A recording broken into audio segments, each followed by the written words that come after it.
for June 18th, 2020, Thursday. Majority of the times, and let's look at this as a civilization, which it is, of combined with consciousness within the body, and we always cling to things, and by clinging to them, excuse me,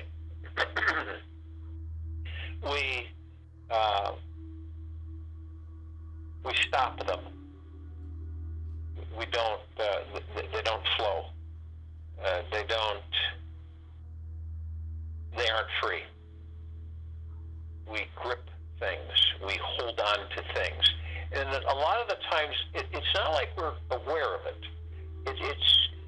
It's almost like it's a deep-seated habit that the majority of us have. Not everyone, but the majority, where when we covet or we want something, we grip it. We have, and that's where the expectations and attachments come in. We grip things, we hold on to them, we don't let them go. And it's tough when you say to someone, well, if you want a lot of money, you've got to let go of that. You've got to literally let go of it. Let go of wanting money. And people look at you like you're absolutely off your rocker or Fruit Loop. What are you talking about, let go of it? If I let go of it, I'll just be poor. I'll be on the streets. That's not, see, that's the ego mind fear tactic, is that it's the trust that you have in the fact that you want something. So it's to let it go. Have you ever experienced where, in this life that you're in, where you have wanted something and you coveted it, you gripped it tighter and tighter and tighter, and it never materialized?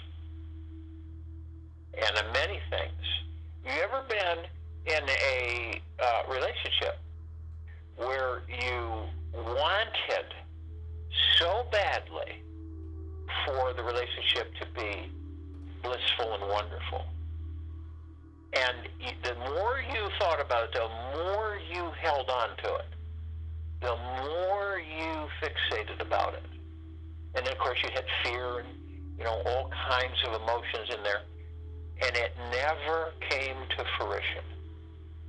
It never came into being.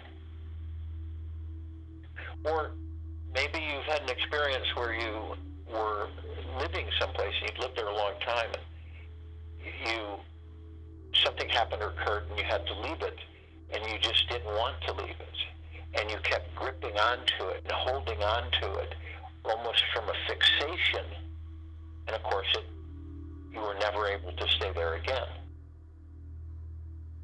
It's letting go, because, some people say, well, I let go of that, what's going to happen? Well, you have no expectations or attachments, but the universe has something better for you. Something better will appear than what you currently were housed in. And it gets a little muddled for many of us because of the fact that we grip things, we covet. And the reason we covet is because we're afraid to let go, because if we let go, we're convinced through the ego mind that we'll lose it. We'll lose it if we let go. And so that causes us to grip onto it even more because of our fear of losing it. Now imagine your confidence through the heart mind, where you get to a point where you don't hang on to anything. You just let it go. And you have the trust, the sacred trust within you, that each creating into reality, each manifestation is sacred. So you don't covet it. You don't incessantly grab and hug and pull on it and want. it's pretty much normal, and whatever normal is, but it's pretty much in the vernacular of saying, well, most people do that. Most people hang on to things. Most people don't want to let go. They don't care to let go of something that they desire. So you desire it, or you want it, and so you hold on to it. And you're afraid of letting go because you're afraid it'll never be. You see, all these thoughts, all these emotions come flooding in, and we're all susceptible to them, and it just depends on what our perspective is, how we view things. You see, when we have a situation where we are wanting, could be anything. I want a new pair of shoes. I saw these shoes, and I really want them. And a lot of the times it kind of overtakes us that we want these, want them. And instead of saying, well, I can't afford them, and they're not practical, you see, all that stuff comes in. And then the unsuredness and the guilt, well, spending the money that I don't have, but I really want them. And instead of all that, you see, I want those, and you let it go. You don't covet. And we talked about letting go, but it's more than that. It's a deep-seated understanding with yourself, is that everything that you desire in this life, whatever it may be, whatever you want, and from time to time we want things because we're immersed in this material world, right? It's everywhere. But the secret of it, the key, is to letting go. It's like, let go of things. Just release them. Anything you're desiring, release it. It's not, and a lot of people think that then they're giving in, they're giving up. Those thoughts come in. Well, that means I'm giving up. I'm quitting on what I'm desiring or wanting. No, it's not. That's not it. You're releasing. You're letting go, and you have very, very deep trust that whatever it is you're desiring will be. The only way it will be, and you know this, is that you let go of it. You don't covet it. And you feel good about that. It's not like you're fearful. There's a lot of people who do that, and they become fearful and say, oh, no, this is gone. I'm not going to have it. It's not going to be mine. It's gone forever. It's with everything, though. It's not just with little, this and that. It's with everything. It's just when you get that feeling of wanting, we all get it. It just depends on what it is. But we get that feeling. We want it. Could be anything. It could be, what is it? I want better mobility, or I want better muscle tone, or I want more youthful skin, or whatever it may be. And so we go on this search to find the magic that will create that we want, say. And we end up never finding it because we keep holding on to it and coveting it. And so we keep trying and getting and having and buying and wanting, and we never get it. It never, ever surfaces. And that's why so many people get relaxed, they get bitter, they get angry. But when you just totally relax and you let go of whatever it is that at that moment that is pulling on you, well, I gotta have that, I gotta have that, I gotta have that. And you never get it. It's never in your possession. But when you let go of it, and you genuinely know, I'm good with that. I want it, but I'm not going to hold on to it. I'm going to let it just be free. In a lot of relationships that all of us experience, one shape, form, or another, a lot of the times we covet the relationship. We strangle the relationship. Either one or the other party, or both. but it's a strangulation of the relationship. It cannot breathe. It cannot be free. It cannot fly. And it's the old adage, and I'm sure you've heard this, is that, you let go of the bird, let it fly free. And if it comes back, then it is meant to be. If it does not come back, then it wasn't. And it was a good decision to let go. See, we are all, to certain degrees, insecure beings. It is because we are fractionated from ourselves, from the God within us, from our pure consciousness. So when you become fractionated, you have doubt. The doubt comes from the ego mind. The doubt then manifests into more and more, and brings in guilt and undeservedness and all kinds of things. And with that barrage that hits us, we then just we don't want to just let go. We just want to covet and grab and hold and grip onto and not let go of it. See, because it's something that we just it's an incessant draw to have it, whatever it is. And that's why you see a lot of people that they see something, they think they want it, then they get it, and then they don't want it. You see, it happens in all kinds of things. But when we stop clinging,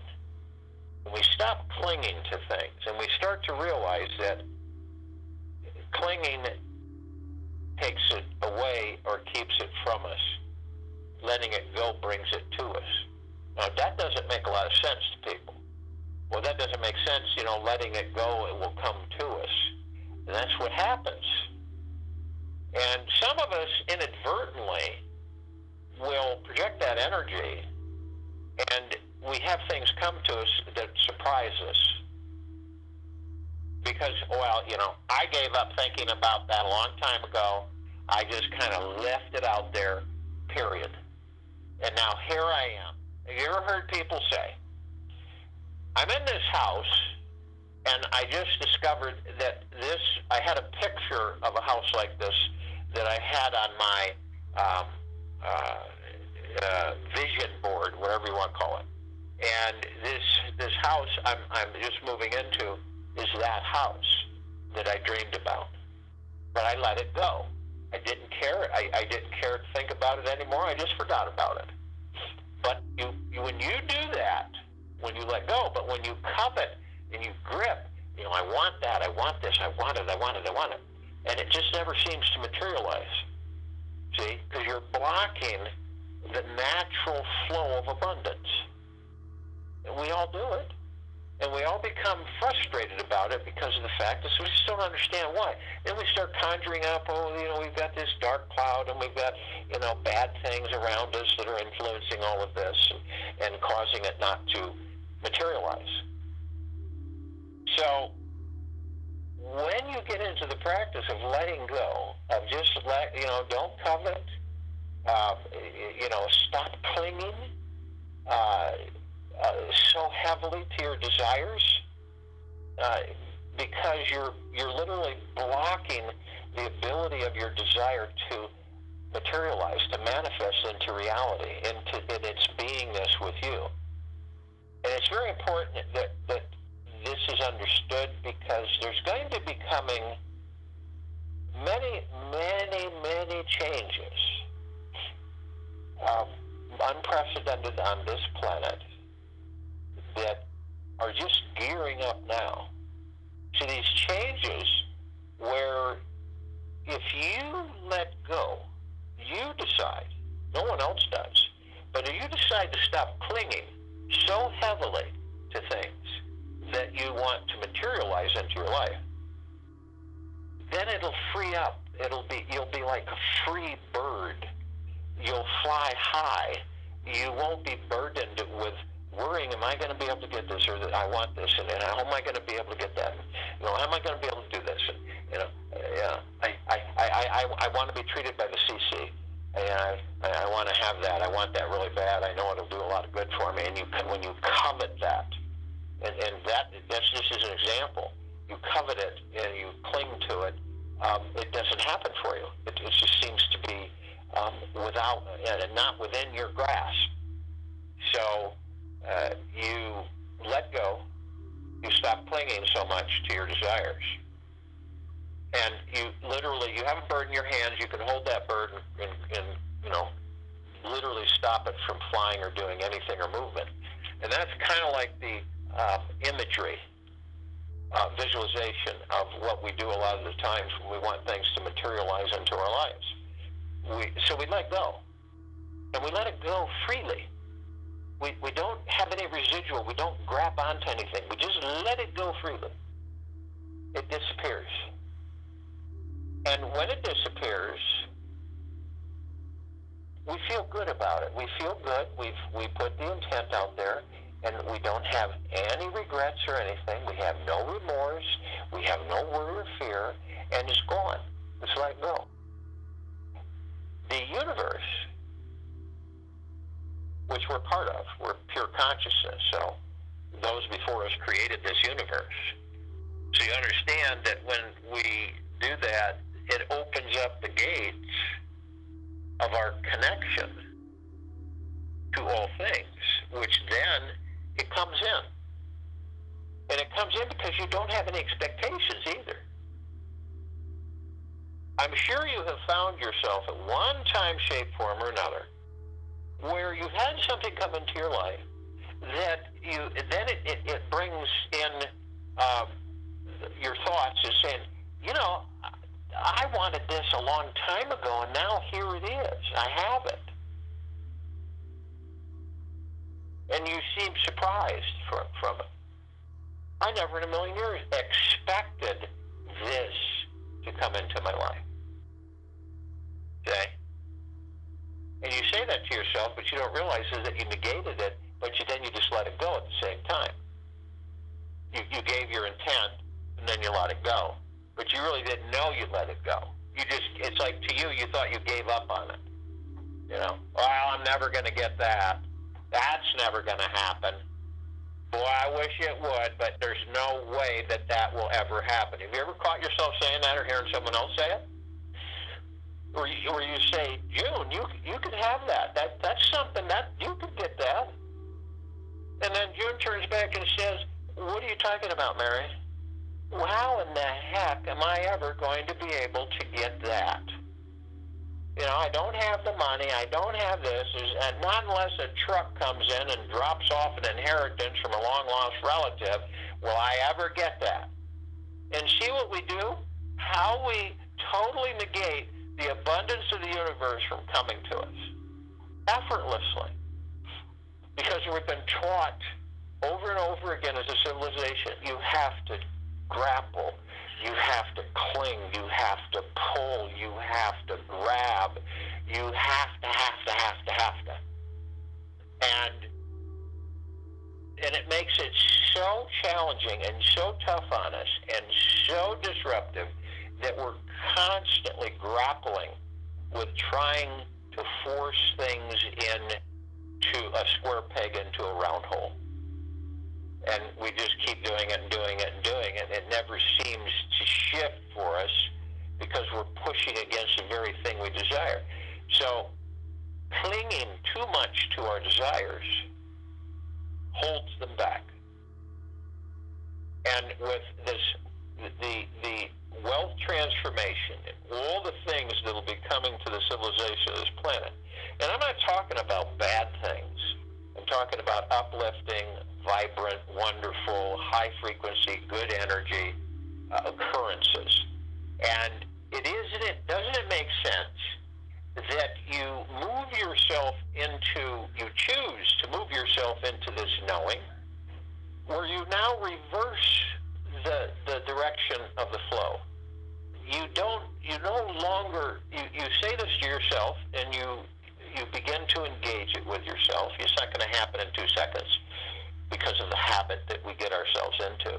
But you can engage yourself and start on the path of understanding is that in order for me to desire anything and to bring it into reality, to have it manifest or materialize into reality for me, I can put that intention. This is your conversation with yourself.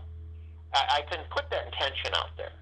I know I can do that, and I know I'm powerful, but I also know that I must not covet or cling to it, period. I know that, and I know what that does because I've experienced it. Now I'm recognizing it. I'm getting clarity with myself on why those things have happened in my life where I desired something that just never came because I kept chasing and, clinging and coveting. So now I understand that. And it's a good thing to stop clinging to things I desire and stop incessantly wanting something over and over and over and over again and beat my head against a brick wall trying to get it, and then it never seems to materialize for me. The reason that is because I have been doing the opposite of what allows it to flow to me. And the opposite is to say, you know what? It's like telling that bird, fly away, here, fly out of my hands. I'm not going to grip or cling you anymore, and just fly. See? And that's it. You let go. You let go of it. You don't bring it up in your mind again. You just really don't, You don't even, because those expectations are so tempting, is you could end up coming back and saying, oh, it really would be nice if that really happened for me. That would be really great. And you got to be careful because you start clinging again, say, and it surfaces more and more into your thoughts, and then you keep saying, boy, that'd really be nice, and you can see how it progresses. Instead of saying, you know what, I really have no expectations or attachment to that. I have the desire, and that's wonderful, and I let that go. I don't have that desire anymore because I have released it, and I've set my intent, and so, hey, that's great. And you leave alone. Because you're in the moment, and you're always working on, you're working to position yourself to always be in the now. So that thought that comes in of desiring or wanting becomes the past. As soon as you have that thought, and you create it into reality, that thought, remember, it's just a thought, then it becomes the past. See? So you intend, you let go, and you leave it alone.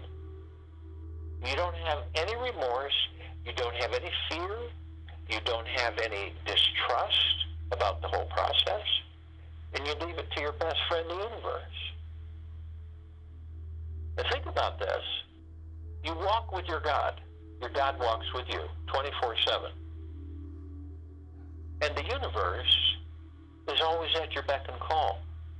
Why in heck would any of us have any difficulties? Why would we? Because most of us don't know that relationship. We've never given it a thought. We've never given it attention. We don't know that.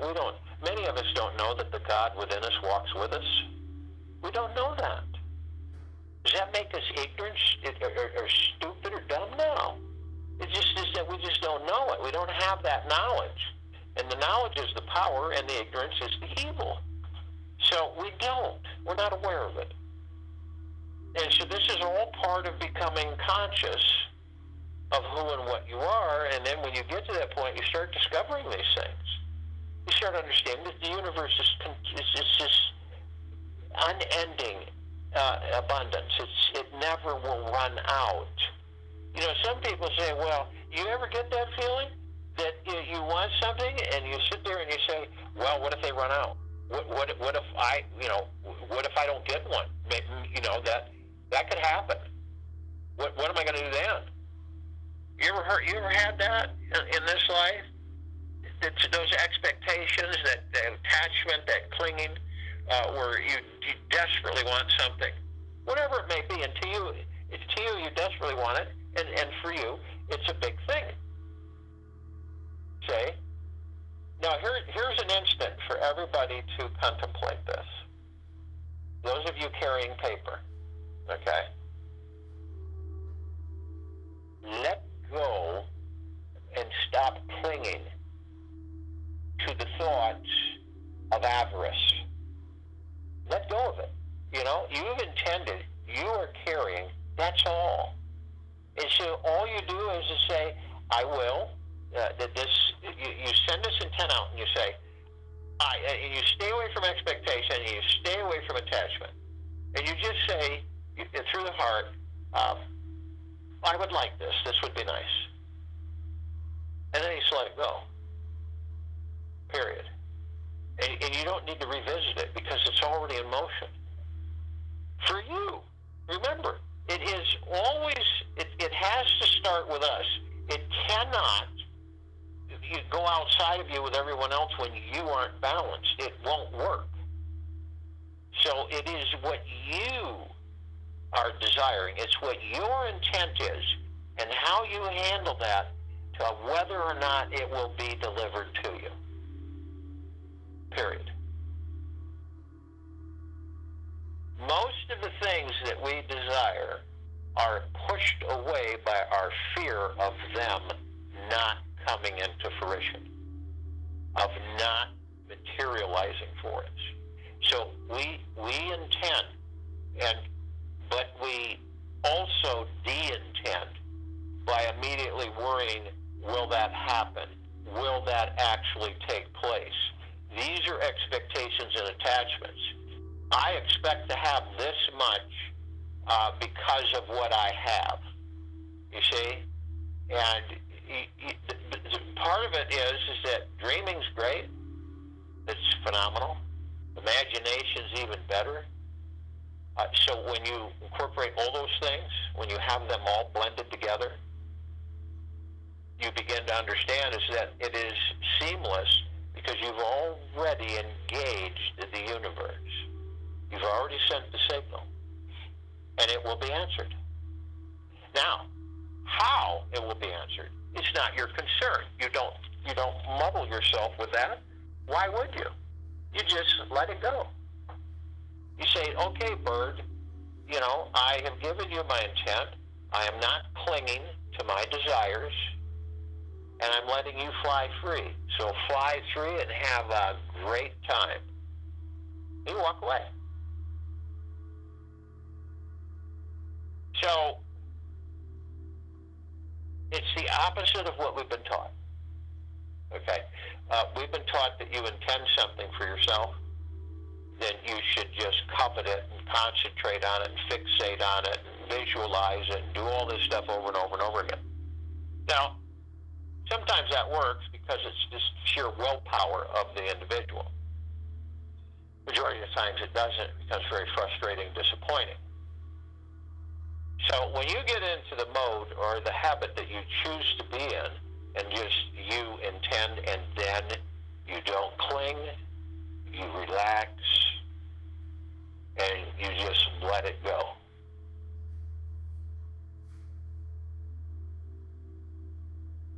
So in this meditation, it's basically just stop clinging for the things you wish to have. Stop clinging. Stop holding on to those things. Let them go. Let the natural flow take its position. Allow the universe to deliver exactly what it is that you know that you are desiring without interrupting and stopping it from materializing into your life. So whatever you desire, allow it to materialize in your life. Don't block it. Don't cling to it. So if you will, go to the place where you're not going to be interrupted, and that's the first thing that we want to do, and I'm sure we all are. And then we want to relax our bodies. Now, relaxing the body naturally. We let go. Again, here we are. We're letting go. We're letting go. We aren't clinging to our frustrations, our anxieties, our fears, our stresses, our worries. We just let it fly free with no restraint. Just let it go. Be amazed that the body will respond. The shoulders, you drop your shoulders, you just let things go and you relax. You become very light. And you become very lighthearted. And you also feel quite free. Easy breezy.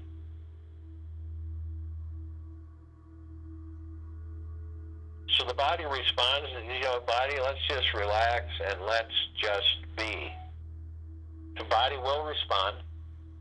Don't have any expectations or attachments. The body will be just move right into the flow. And then as you do that, you want to move into the now. And the now, quite frankly, is all that we have. And the now does so many wonderful things. The now is that we focus on the moment. Each moment, each space between heartbeats, we focus on the moment. Whatever it may be we're doing, you're taking a shower, you're using soap, you're washing your hair, you're scrubbing your back, whatever it may be, you're focused on that moment, moment to moment. You'll be amazed that when you engage that, all of that chatter and noise will disappear. All these strange thoughts taking you off in every direction will disappear.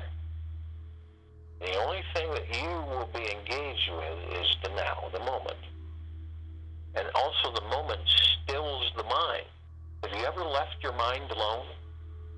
Really? Have you ever tried leaving your mind alone? Not interfering with it, not getting into it, not engaging with it, and just be? That's when I use the analogy of the hammock, where you move into this space where you're not asleep, but you're not awake, and you're in between, and you don't have any motivation to move anything, and you're just in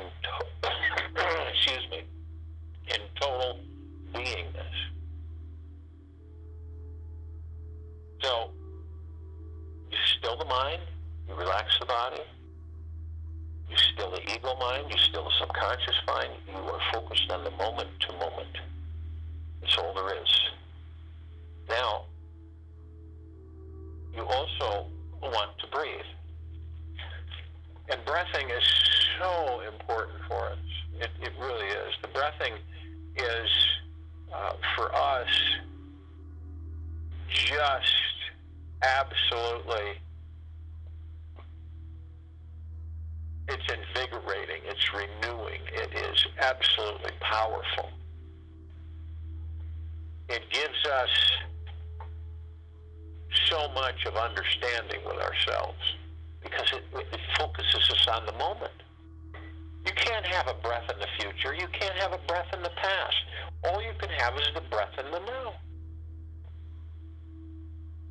So just think about this. Whenever you focus on your breathing, you know you're in the now. It is an absolute. So people, so how do I know I'm in the now? When you begin to focus on your breathing, you move into the now. That's it. Nothing else about it. And when we move into the now, and a lot of us know this, all of the other stuff isn't there. You know, we aren't incessantly occupied with all of this stuff. So as you breath in, as we breath in through our noses, you breath in divine positive energy. This is the highest of highest high frequencies. It sustains your body. It focuses you on the now. It calms your body. It relieves your stress. It eases your beingness. So picture that. And picture and visualize moving it through starting with the root chakra, the Muladhara. And this is the energy, stability, comfort, and safety that you are, that this red wheel of light chakra connects with your body. And then we move that breath, that divine positive energy, to the orange chakra, the sacral chakra, the sexuality, the sensuality, the pleasure, the sociability, you, the I feel. And then we move that divine positive energy, that breath, to the yellow chakra, the solar plexus chakra, the Manipura, the strength, the personality, the power,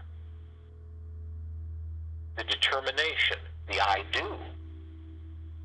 And from the yellow wheel of light chakra, the solar plexus chakra, we move up to the heart chakra, the Anahata, the green wheel of light. And this is the acceptance, the love, the compassion, the sincerity, the I love that each of us are. And then we move it to the throat chakra, the Vishuddha. Communication, expression, creativity, inspiration. I talk. This is the blue wheel of light. Then we move to the violet wheel of light, the third eye chakra, the Ajna. Intuition, lucidity, meditation, trust, I see. And then finally we move to the crown chakra, the purple wheel of light, the Sahasrara, the I understand, knowledge, consciousness, fulfillment, spirituality. And this divine positive energy, we visualize it, bringing it up through all these chakras and wheels, the wheels of light, and we pull it up to the back of our heads. And for an instant, we hold it. I am light, I am love, I am. We hold it just in that instant. And as we do that, we compress it. And we compress it into pure liquid energy. And as we compress it into pure liquid energy, we release it over the pineal gland. And the pineal gland comes alive. It starts expanding. I view the pineal gland as a rosebud. This rosebud's just green. Doesn't really look like much. Small. But then as it begins to bloom, it opens up and expands in its beauty and its fragrance and its energy. This is the pineal gland that we witness as it begins to expand and become fully functional. Now the rose in full bloom is immortal. It doesn't die off. It becomes more vibrant, more fragrant with each release of our sacred breath, our pure divine energy, our positive energy that we breath in.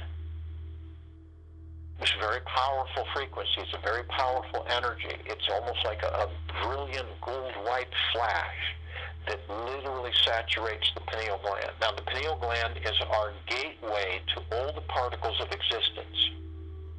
It is the gateway to pure consciousness. It is the gateway to beyond existence. So it's very important for us to have this while we're in these bodies for it to become completely functional for each and every one of us. Now, obviously, when we do breath out, we breath out and we're met with the ego mind. The ego mind is there, and of course, it likes to be in charge and guide us and direct us. So, but we're knowledgeable and we're aware to the extent that we know that the ego mind must not be in control. So we literally address the ego mind in love and in gratitude that, ego mind, you're not in charge here. Please take a seat. I am in charge. Your pure consciousness, your God, through your heart mind. We also, all of us, are consciously aware that we are the highest, deepest, eternal love from the highest, deepest, eternal love and the highest and deepest, eternal gratitude. And we have others with us because we're here in this meditation and we're here in a massive gathering for the liberation of this planet and its surface population and all of the populations on and above and below it. This now, in this gathering. So we have the archangels, the seraphim, the cherubim, and the archetypes.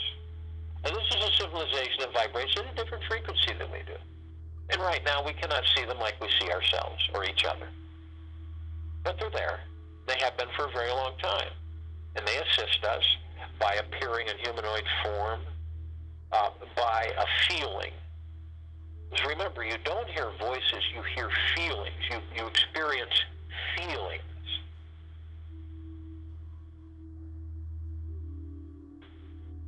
And we help them. How can we not? Because we're all part of the one. We're all interactive. We're all learning from each other. So they come in the trillions. And they're consciously aware that they're of the highest, deepest, eternal love from the highest, deepest, eternal love and the highest and deepest, eternal gratitude. And thousands of them can surround any one of us at any time. Reason is because of their vibrational frequency, they can literally take up a small amount of space in a large number. Now we have the Ascended Masters. They're with us. Kuan Yin, Maitreya, Lakshmi, Ganesh, Buddha, Sananda Jesus, Saint Germain, El Morya, Abundantia, Pel, Thoth, many, many, many more. Now these are those who have ascended out of body and they maintain God form, pure consciousness. This is the combination of the spirit, the higher self, the soul, the pure consciousness, the God. We are the God who have ascended into body to experience physical form. So we're all progressing, we're all perfecting, we're all learning and advancing. We're just at different stages, but we're all one.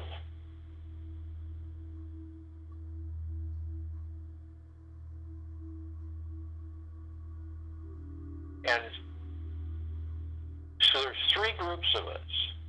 We have the archangels in the trillions, and we have the ascended masters in the many. And we're all compelled together at this gathering, at this planet Earth Gaia Arya, in this now, in this meditation, to call out to many others, other parts of the one, other facets of the one. And we call upon all the light energy beings and all that there is, ever has been, ever will be, ever, beyond, and forever. And only those who are consciously aware that they are of the highest, deepest, eternal love, from the highest, deepest, eternal love, and the highest and deepest, eternal gratitude.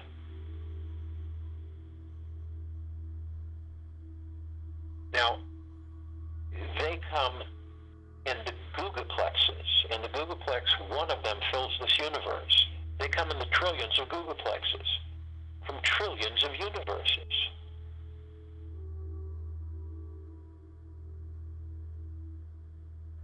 And we also call upon the inhabitants of inner Earth, hollow Earth, Garta, and beneath Earth. Many, many, many civilizations. Many species. And only those who are of the highest, deepest, eternal love, from the highest, deepest, eternal love, and the highest and deepest, eternal gratitude, and who are consciously aware that they are, can join us in this meditation, this gathering, this now, in this forming of the circle of light. We also call upon all of the galactic off-worlders. Over 1,000 civilizations and species traverse this part of the galaxy, this quadrant, and this solar system every day. We're only familiar with a handful of them.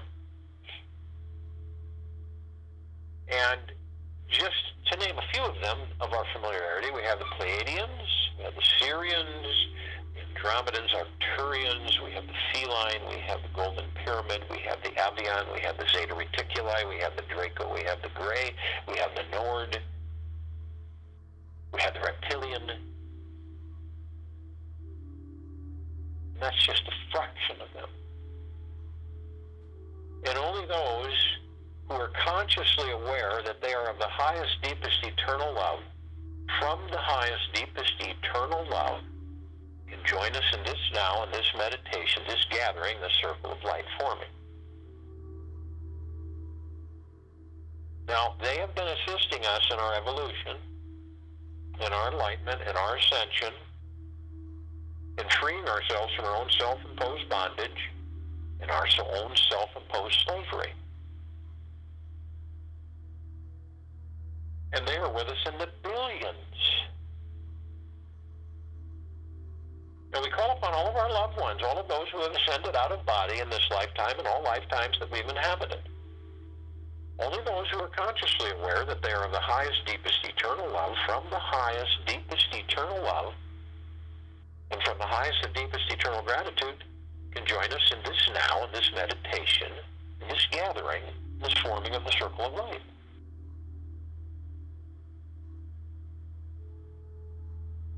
Now, we also call upon all light energy beings who have decided to be housed in the following forms on and above and below this planet Earth Gaia Arya, in this now, in this gathering, this meditation, this forming of the circle of light. Now, only those who are consciously aware that they are of the highest, deepest eternal love from the highest, deepest eternal love and the highest of deepest eternal gratitude can be with us in this now, in this meditation, in the forming of this circle of light, in this gathering. Now, just to name a fraction of them, because they come in the trillions, in color, shape, sizes, forms, configurations, which many we've never, ever seen before. So the fairies, the sprites, the elves, the dwarves, the gnomes, the trolls, the trees, the elementals, earth, air, water, fire, ether, mermaid, the dolphin, the whale, the pegasus, the unicorn, the centaur, and the minotaur. And they come in the trillions. And all of us are gathered, arm in arm, hand in hand, our gods all together as one. We are all in full compassion, non-judgment, non-negativity, stillness of mind, non-ego.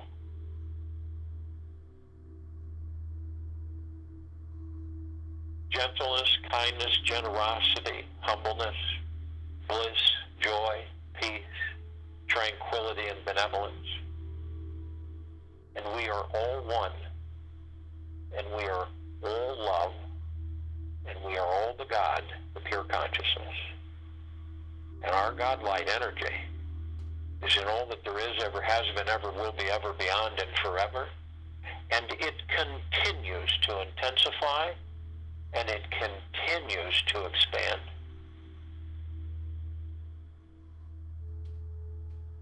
Now we all come together and we form a circle of light at the equator of this planet Earth, Gaia, Arya, in this now, in this gathering, in this meditation. This light is brilliant. It is our highest of highest high frequencies of that which made us. Deep eternal love, gratitude. So the light has such depth, is so bright and radiant, it would take at least 1 billion suns in the solar system to compare to this light. This light is a pure consciousness, source creation. It is everything and everything. So we begin to ascend and visualize everywhere. We are all connected throughout the universes, focused on this one planet for its liberation. See it. Because you're in it. You're with it. All of us are.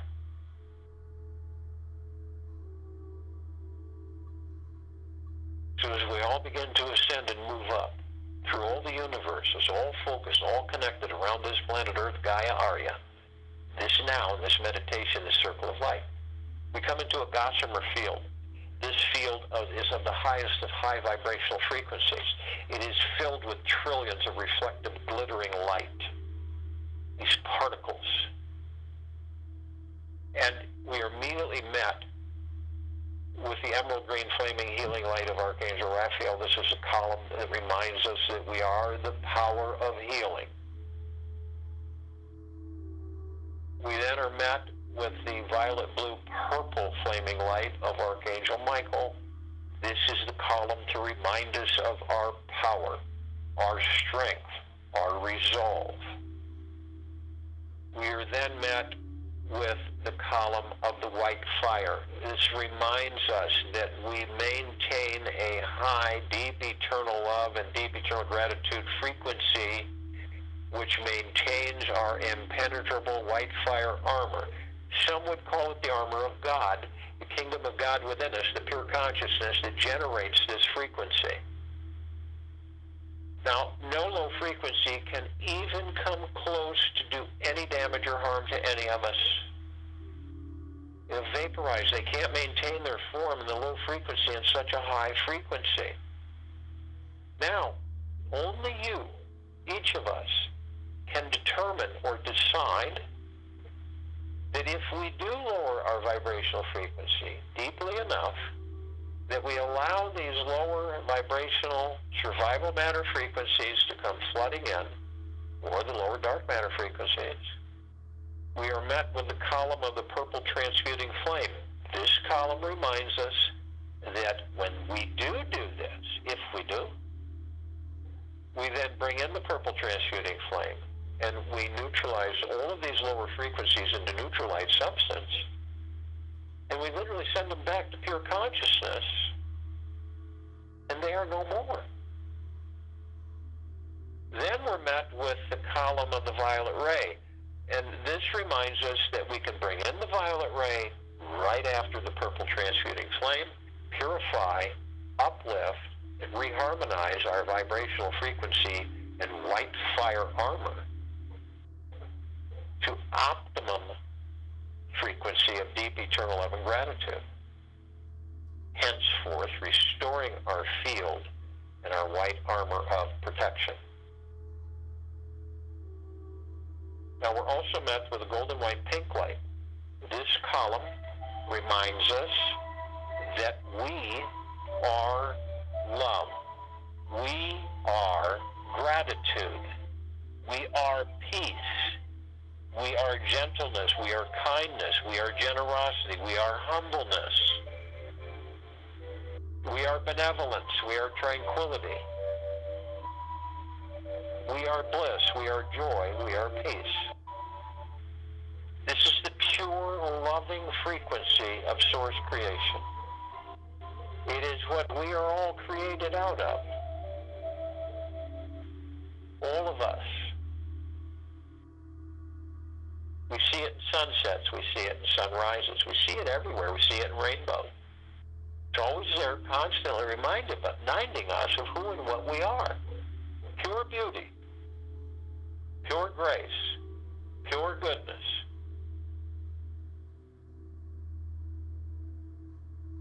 So as we continue to ascend, some of us step outside of our body, those carrying physical form.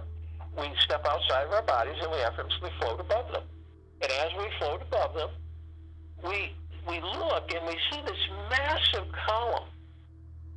We created this column. It's larger than the solar system.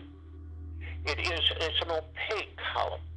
And we designed it so that it has all of these beautiful, vibrant, radiant trillions of light refraction. And it literally illuminates itself in trillions of prismatic rainbow colors. And then we look at the top, we designed it so that the golden ocean can cascade 360 degrees all the way down over all things, everything and everything, all that there is, ever has been, ever will be, ever, beyond, and forever. And this is continual. It is infinity. It is endless. Now we watch as this does this golden ocean. And we understand that each of us are a drop of the golden ocean, and each of us in that drop houses the essence of that ocean. Now we move over a little bit, and we see this vibrant sphere bristling with auric fields of high frequency and deep eternal love and gratitude. It is absolutely magniglorious, spectacular, phenomenal, and we created this sphere well over 2 years ago. And it houses all of our meditations in perpetual motion. And we're moving towards 900 meditations that are all in perpetual motion. This sphere continues to intensify and continues to expand, and this is why it can be seen, heard, and felt in all that there is, ever has been, ever will be, ever, beyond, and forever.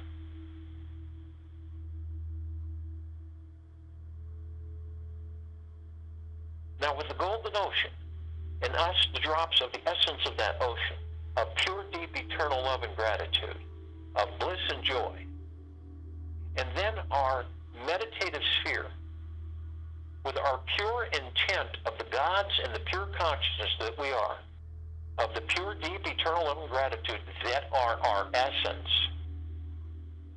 we're flooding everything. From trillions of universes, all converged here in this gathering, in this now, in this meditation, in this circle of light, lifting this entire population, this entire civilization, flooding it, head to toe, inside and out, both physically and etherically. It cannot not take place. It is already taking place. The power, the confidence through our heart-mind, as the one, as the God, as the love. We are lifting everyone, all of us, higher and higher frequency, and we release. We let go. We have no attachments.